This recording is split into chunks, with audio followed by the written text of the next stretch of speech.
Il suo ultimo impegno pubblico era stata l'adunata sezionale della Montegrappa a Rosà la scorsa domenica. Sebastiano Favero, classe 48, dal 2013 alla guida dell'Associazione Nazionale Alpini, si trova ricoverato in ospedale, dove è stato sottoposto a un intervento chirurgico al cuore a seguito di un malore. Fonti a lui vicine precisano che non è in pericolo di vita, ma che ha bisogno di tranquillità.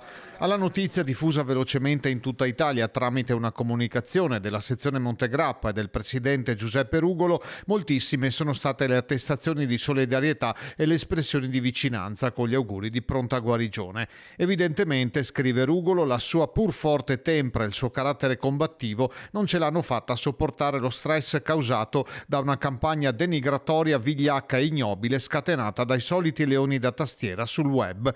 Il riferimento è al forte dibattito scatenatosi dopo la cerimonia di consegna del cappello alpino ai volontari delle Olimpiadi invernali di Milano Cortina. Lo stesso Favero era intervenuto in prima persona con un comunicato ufficiale che esprimeva la posizione dell'associazione. Originario di Possagno, laureato in ingegneria, Favero è stato rieletto meno di un anno fa per la quinta volta alla guida dell'associazione.